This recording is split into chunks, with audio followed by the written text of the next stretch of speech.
Seventh Dragon is Image Epic's fifth game, directed by Kazuya Nino. If Sand of Destruction was Image Epic's take on Xenogears, then Seventh Dragon is Image Epic's take on Etrian Odyssey. Seventh Dragon continues the Image Epic trend of developing new IPs, while Katawaki is working on Luminous Arc 3, the financial anchor. Mikage pulled in both the director and the composer from Etrian Odyssey to work on Seventh Dragon. He even pulled in the director to Skies of Arcadia. Seventh Dragon is at a greater disadvantage compared to other risky games. New Image Epic IPs are usually uncontested when they're released. Luminous Arc's 2007 release beat Final Fantasy A2 by a year. Say what you want about Luminous Arc, but without a frame of reference, it's easier to give the game the benefit of the doubt. And that is exactly what Nintendo Power did. Seventh Dragon was released on March 5th, 2009. Etrian Odyssey 2 was released in February 2008, and then there's Shin Megami Tensei Strange Journey. It's SMT meets Etrian Odyssey, and that releases in October 2009. And then a year later there's...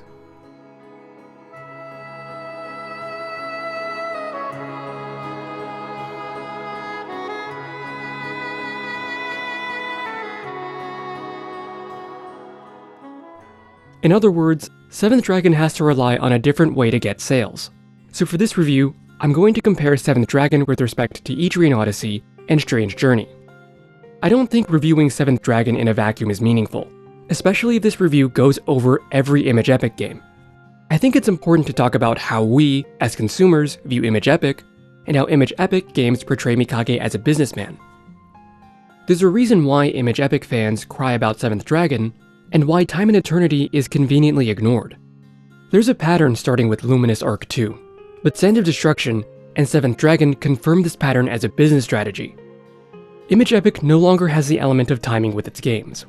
Image Epic can only rely on star power and a first impression, and Seventh Dragon is one hell of a first impression. By 2009, there's no shortage of games on the DS. It's got everything from mobile game ports to your favorite game genres thrown into a blender. And then there's Etrian Odyssey, which takes inspiration from Dungeon Master and Wizardry, games from the 80s. Etrian Odyssey's gimmick is letting you use the touchscreen to make your own map. FOEs are powerful enemies that roam the map, and fighting one usually ends in death. Outmaneuvering FOEs is necessary to survive, on top of managing lethal random encounters. If you've played any Etrian Odyssey before, most of Seventh Dragon's mechanics will be familiar. You can create a party of 4 and have up to 20 reserve members. There are 7 classes to choose from, each with their own role in combat. But instead of talking about every class, let's talk about team combinations. And no, it's not possible to beat Seventh Dragon with one healer without cheating. I've tried. The manual recommends building a team with a knight, a fighter, a mage, and a healer. The knight can protect party members and heal other party members in a pinch. A fighter can combo with a mage's spells to deal massive damage. And the healer heals, both life and mana. The recommended team is straightforward and easy to build, but they can handle any challenge in and out of combat. But that's only one team. Let's make a team with a samurai, 2 rogues, and a princess. The rogues can inflict status ailments on any enemy, including bosses, but they can also convert status ailments into burst damage. The princess can buff and heal, or inflict status ailments, or whip the peasantry. The samurai can counter attacks on top of dealing massive damage. This team has plenty of offensive options, but very few defensive options. The princess can't revive or cleanse status ailments. You can redirect aggro to the samurai to counter attacks, but you really need to know your enemy. And if we're going this far, let's make a team of 4 healers. Physical combat medics don't work. Blame Caduceus. But healers can inflict poison, and they can amplify that damage multiplicatively. 4 medics can deal thousands of damage in one turn, on top of making a life and mana engine. I don't think I've had this much fun since Dr. Ed outdamaged Jib in patch 1.18. This is getting out of hand. Let's try something easier. The knight has an attack that can only be used when an ally is dead. The more dead allies on your team, the stronger the attack becomes. Princesses in particular boost this attack more than any other character. So with 3 slayed queens... This is just a sample of what you can do in 7th Dragon. What matters is building your team as a whole. Experimenting with different team setups is what makes this game fun. EX is a new mechanic in 7th Dragon, and every character gets 3 EX charges in combat. They can only be recharged at an inn or using rare items. EX gives you turn priority on top of a power boost, but that works for everything, including items. So if you're in trouble, you can escape with a higher success rate than normal, and before an enemy can attack you. Or an EX attack can kill a boss before they wipe out your team. There were also exhaust skills that work like limit breaks, except you can use them at any time. Also new to 7th Dragon are react buffs. You can get an extra turn if you fulfill a certain requirement, like the healer watching a party member die, or the samurai taking a certain amount of damage. React turns can be used defensively, or abused to pull a Noctua Rex. Since there are so many ways to build a team in 7th Dragon, everyone's gonna have a different experience. The recommended team of a knight, a fighter, a mage, and a healer will form the basis of this review. But I'll also talk about different team compositions and how your experience might change. 7th Dragon also has a huge amount of optional content, and it doesn't make sense to talk about just one playstyle. But before we go any further, let's talk about spoilers. 7th Dragon has 2 major plot twists. Spoilers for the first half start here and end here. During this time, I'll go over more gameplay mechanics. Spoilers for the second half start here. And while we're at it, spoilers for everything on the screen. And remember, any Image Epic game I've played will be spoiled with the assumption that you know my stance on them. This is a review of Image Epic as a whole, and I'm going to start completing arguments that I presented in the older videos. I'll be using 7th Dragon's fan-translated terms, but I'll point out any localization differences on the screen. I'd rather say Bloom over Dragonsbane, over Furuwaro, over Furuwaro, over Fuawu. Strap in, it's about to get scaly.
The plot takes its turns, but for now, we can talk about all the mechanics you're gonna see in 7th Dragon. Navigating in 7th Dragon is more like Dragon Quest than Etrian Odyssey. Maps show you the entire dungeon, or no data. You can find the map in a dungeon, or buy one at the local guild. Unique to 7th Dragon are the Bloom. Stepping on Bloom deals percentage-based damage, so get used to stopping and healing for the entire game. Dragons hunt in packs, and they will gang up on you. If you don't end fights quickly, a dragon can turn any fight into a gauntlet. You can ambush a dragon from behind, but that works against you. Your entire team runs in a row and is a target. Killing dragons are the only way to get rid of Bloom permanently. And if you don't, Bloom can respawn the moment you change screens. Remember to bring healing items, just don't overload your inventory. And don't spend too much because Bloomberg is reporting inflation. And if you rest too many times at an inn, the dragons respawn. Walking around is overwhelming, and that's why we have navigation skills, like reducing damage from Bloom or teleporting out of dungeons. There's nothing stopping you from building a kill team, but a healer that can lower encounter rates might be more valuable than a fighter that bloat maxes. And now that we've talked about mechanics, let's go back to the story. We reclaimed Kazan, and it turns out that only we can fight against the dragons, because of genetics. Don't think about it. We reunite the world of Eden, starting with the Izens, reminding you that you will never be them. So we Matthew Perry it up and kill and eat. We fly to Pleroma, but the Anti-Aircraft Club clubs us. Kemonoplasm really fucks up Roosh males. The females develop Kitsune Mimi, while the males develop knife ears. This is a perfect argument in favor of eugenics, so let's talk about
It turns out that Emil has a sister named Itel, and both of them are aliens. So we go to this place called... Oh.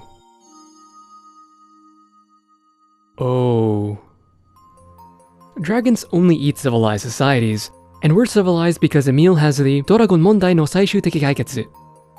The Tokyon people, race mix a Humi and a Scaly, and created two of the most insufferable shitheads on this planet and the planet before it.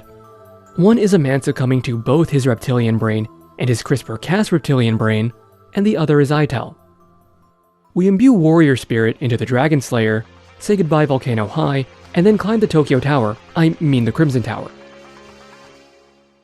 Don't let the beat stop, I wanna see your head rocking. Beats clucking, the b-boys are body popping. The bass drop show, it sounds like a tremor. Everybody's in the club, getting the vibe together. Hands in the sky, yo, we move to the floor, leave it stressing. Unhappiness at the door, keep it funky. With a 4/4 beat from your radios, TV screens, and in the streets. So don't stop now, DJ's got a meteor run up now. Temperature's hot now, he's in the mode, there's no time to flop now. I'ma give my all, give it everything I got now. I'm like the colours in a rainbow. The way my white light just shines through a prism. These cipher sounds, I'm spitting on the bassline and a waistline intertwined with the rhythm.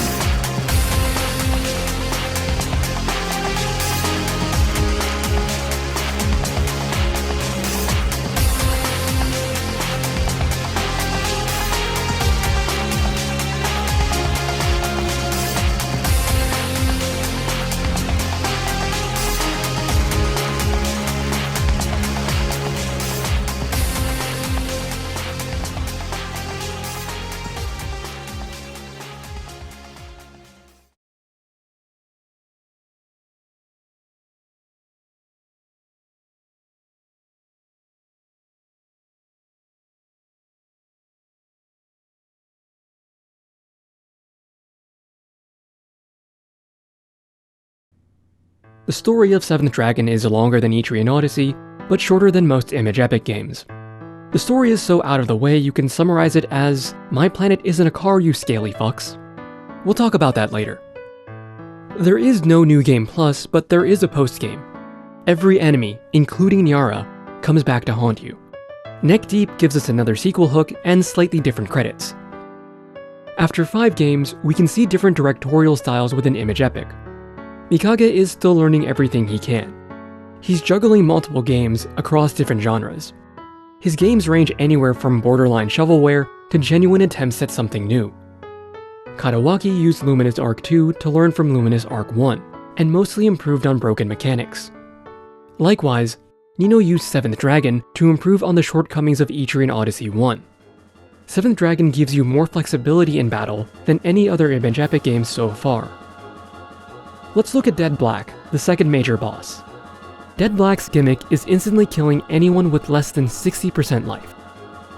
Dead Black is a challenge, but there are many ways you can fight back. The recommended team can keep the party outside of the insta-kill threshold. The knight can guard the team from ice magic or heal, and the mage can boost the power of their consumable items. But that's just one team. Rogues can paralyze the boss or drain Dead Black's life. They can also inflict panic, which throws Dead Black off their AI script. Knights can even abuse the insta-kill with dead princesses. And that's just approaching the fight itself. If you did side quests in Eisen, you may have gotten these orbs. They weaken Dead Black and prevent it from using its insta-kill. Depending on the orb, Dead Black can be weakened for up to 10 turns. Any damage dealt to a weakened Dead Black transfers to its true form. There's a built-in cheese strategy against Dead Black. All Image Epic games have overtuned bosses, but the options given in each game is what makes them different. Using Dead Black as context, let's go over Porcus Rex from Sand of Destruction. Let's also talk about Matthias' first fight from Luminous Arc 2. You're not supposed to fight any of these bosses head-on, and in practice, they teach you how to break the game. Let's start with Matthias. At this point, you've learned how to defeat a single boss quickly, but now you have to fight 3 bosses at once. Because Luminous Arc 1 had a weak turn order system, Luminous Arc 2 overcorrects with action order. Now bosses are way too fast, and they regularly double turn your entire team. And to address the problem of overlapping character roles, every character in Luminous Arc 2 has a very niche role. Now strategies have very little variation. Pip can't out-heal Matthias, and Luna's mana tanks go thirsty in 2 turns. The easiest way to beat Matthias is saving up your flash drive, baiting him, and then bursting him down. This is a problem that the rest of the game suffers. In overcorrecting for Luminous Arc 1, Luminous Arc 2 forces you into a single playstyle. Bosses turn into a race to see who can one-shot whom. Your endgame party is probably going to look similar to mine. And in a strategy game, that's not very fun. On the other hand, Sand of Destruction is just a broken mess. If you didn't know to grind, which you wouldn't, and if you don't know how to exploit crafting, which you wouldn't, and if you didn't know Porcus Rex's weakness, which you wouldn't, then you'd think that Porcus Rex is an unwinnable battle, which he isn't. You might be forced to restart the game from the beginning. Sand of Destruction does not understand how to make a wake-up call boss difficult.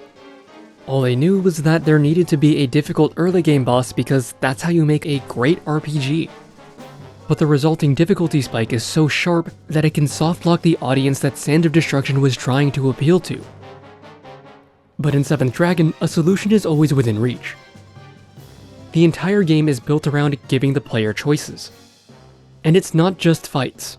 The game always asks you if you're ready to fight a major boss every single time. And sometimes the game just tells you if you're too weak. Every Image Epic game up to this point gives you a predetermined party, and it only shows how restrictive they were. Luminous Arc 1 has Lucia, a healer who comes and goes as she pleases. She's only recruitable towards the end of the game. And one fight later, Cecile outclasses Lucia. The canon waifu becomes a benchwarmer in her own game. Luminous Arc 2 goes too far in the other direction. Ulti is so overpowered that everyone else struggles to keep up. Endgame party members are straight upgrades to the older ones, so there's no point in grinding anyone other than Ulti and Roland. Sand of Destruction gives you plenty of attack options, but half of them are useless, on top of obvious character favoritism.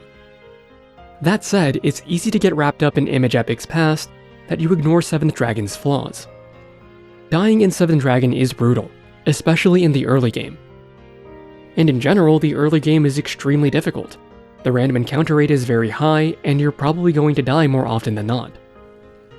In Etrian Odyssey, revival items can be bought early in the game, even if they require a little bit of gathering. In 7th Dragon, the revival item doesn't show up until mid-game. But at the same time, death is just another aspect of team building. 2 sacrifices can kill anything, including the bonus boss. Sacrifice is the only time permadeath happens, down to equipment. But that doesn't stop you from using level 1 rogues that you have no attachment to. Characters dying is a matter of perspective, which loops back to the story. Death can either be a terrible thing, or an alternative for gunpowder. That said, I don't blame you if you thought the game was too hard and dropped it at dead black. Call it gatekeeping or Stockholm Syndrome, but just because I think 7th Dragon is a good game doesn't mean everyone will like it. Sand of Destruction tried that, and look where that ended up. But when you start to look at everything in 7th Dragon, you start to see plenty of flaws. I thought some mechanics from Etrian Odyssey were out of place. You get unlimited chances to gather from one node, but the game doesn't keep count of how many times you've gathered. In order to prevent cheesing, some nodes require learning a higher tier of gathering skill. But in practice, it makes it hard to know what you can gather. Gathering rarely matters because ready-made equipment is good enough. Navigation is a major step back from Etrian Odyssey. Either you have the map, or the bottom screen is useless. The earlier Etrian Odyssey games let you take notes to make up for the limited number of markers. But without the note-taking feature in 7th Dragon, I had to rely on notes outside the game. It doesn't even keep track of shortcuts. Random encounters occur at fixed intervals, but you wouldn't know that without the danger sensor. Etrian Odyssey and Strange Journey give you the danger sensor at the beginning of the game. But with 7th Dragon, it's locked behind a quest, and you can't start the quest until after you defeat Dead Black. The encounter gauge is more granular than Etrian Odyssey, but by the time I unlocked it, I could manage random encounters with items or navigation skills. You get the dragon gauge before the dragons show up because it looks cool, but I don't know why 7th Dragon waited until mid-game to give you a random encounter sensor. Initiating quests can be tedious. You have to find the quest giver, register the quest at a guild, and then return to the quest giver to initiate it. There is no marker on the map to help you. I like what they were trying to do, because it forces you to talk to NPCs and keep track of things on your own. But in practice, it can get very tedious. In some cases, you have to get past a language barrier to unlock a quest. But since quests are optional, you can completely ignore this, but you might get made fun of. On the bright side, there's no currency barrier, meaning greed is a universal language. There are two kinds of quests. The regular quests are anywhere from fetch quests to just listening to a story. The rewards range from money to skills. The other kind of quests are sub-events. The sub-events have a story arc unlike the events from Luminous Arc. Jake's sub-event deals with the problem of inheriting a legacy after the Nevin Place people sacrifice themselves in the Soul Canon. Emil's sub-event goes more into her past and why she's racist. They're directly tied to events of the story, but they're not tracked by the guild and they're very tedious to progress. Some sub-events just end without telling you they're done. Unmarked quests with cryptic requirements is an image epic problem, and it's disappointing that it affected 7th Dragon. It's a nice idea on paper, but in practice you're talking to every NPC after every story event. Since the world map is so huge, you're probably going to lose track of them. Some sub-events add dialogue to the ending, but the story doesn't change at all. You still beat Nyara, and the dragons are still out there. Eating fox cookie. I was disappointed that there weren't different endings based on what dragons you killed, or completing certain sub-events. It begs the question of why we have dialogue options, when all we get is slightly different dialogue with no impact on the story. This is important for much later, so keep this in mind. But even if the story in 7th Dragon doesn't change, the battle system itself is what makes this game replayable. The game was so fun that I didn't mind an absence of alternate endings. I thought the game got too easy towards mid-game. It's a symptom of being open world. It's easy to overlevel if you fight the harder dragons first. But you stop earning stats at around level 70, which is exactly when you fight Nyara on a 100% playthrough. Still, 7th Dragon is easier than most dungeon crawlers I've played. Dungeons have healing spots and some of them even have save points. There are some bullshit attacks, but enemies don't attack your wallet because someone thought it'd be funny. I enjoyed the story until Eitel and Takahaya got involved. I'm shocked that Reiko Kodama was okay with a major female character whose only purpose was to cry about her male love interest. Meanwhile, I really liked Nawari. His character arc was my favorite in the game. It's a shorter version of Menos' character arc, but because there's no melodrama, it's more impactful. 7th Dragon's simple plot stuck with me far more than the don't think about it, look at your waifu plot from Luminous Arc, and the too complex 5U narrative tour de force that was Sand of Destruction. Nyara is far more human than any other image epic antagonist. Sephiroth, Alti's mommy, and Kiria's mommy all want to destroy the world because it's in their nature. But there's some grandiose design that falls apart when you think about it in their stories, or some flimsy excuse hidden in pages of lore. Dragon Daddy just needs to feed his kids. Nyara is a very simple villain, and of all the image epic games up to this point, 7th Dragon genuinely makes you question who is evil and who is good. Nyara points out that humans are links in a larger food chain. It's not nice to eat something smart, but where do we as humans draw the line? Take a step back, and you'll see bees fighting their own Nyara. Whether we want to admit it or not, we are all simply part of an evolutionary arms race. Demonize the dragons as much as you want, but a dragon's biology is easily explained. A dragon is simply a scaly jellyfish. They start off as seeds, grow into plant-like bloom, and mature into dragons. Dragons just happen to eat humans. If a dragon ate chickens or blueberries, we would call a dragon an invasive species. And 7th Dragon makes it very clear that Nyara is one of many dragons that could have eaten us. This makes you question Emil's actions. Emil conducted human experimentation, which turned Takahaya into a dragon. Emil's disregard for humanity turned her sister into a nihilist. And Emil's crowning achievement is brainwashing an entire ethnic group into launching a failed suicide attack.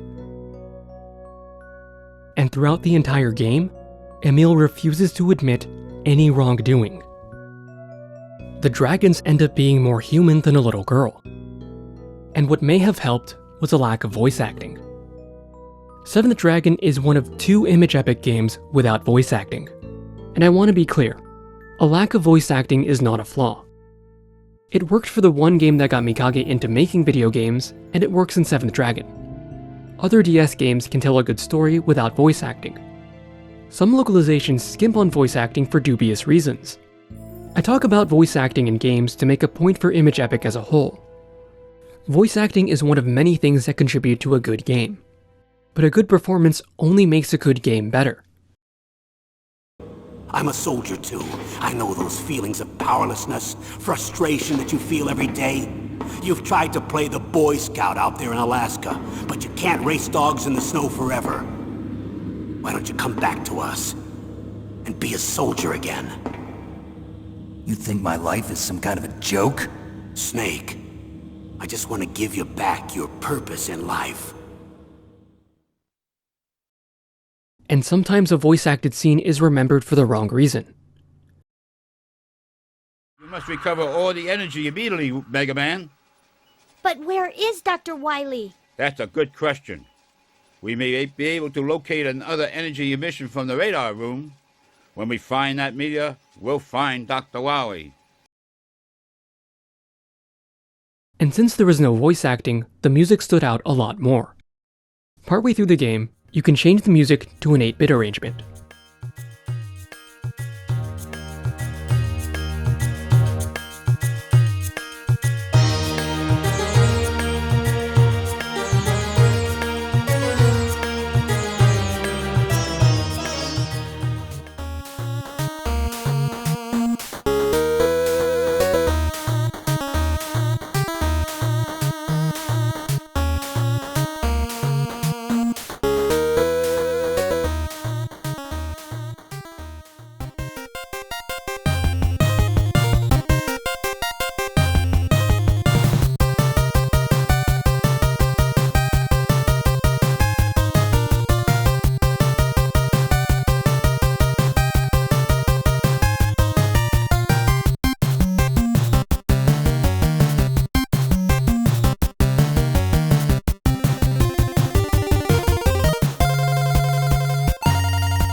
They managed to fit an 8-bit arrangement for every song in the game.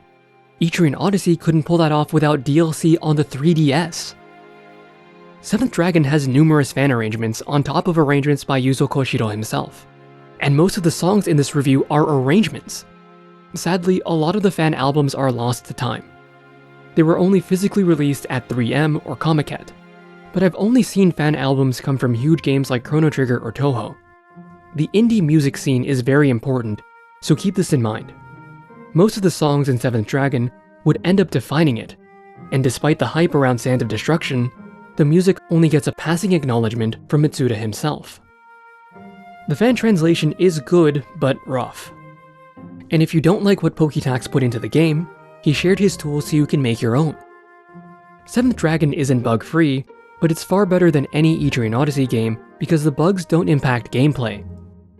The bugs are nitpicky, like map inconsistencies or getting duplicate quest rewards. The reason why 7th Dragon didn't receive an official localization is a subject of speculation. Sand of Destruction may not have inspired enough confidence with Sega to justify an international release for 7th Dragon. The subject matter in 7th Dragon does not shy away from sensitive topics, unlike Sand of Destruction's deliberate rewrite in hopes of appealing to kids. Anything could have prevented 7th Dragon's localization, but one thing stands out.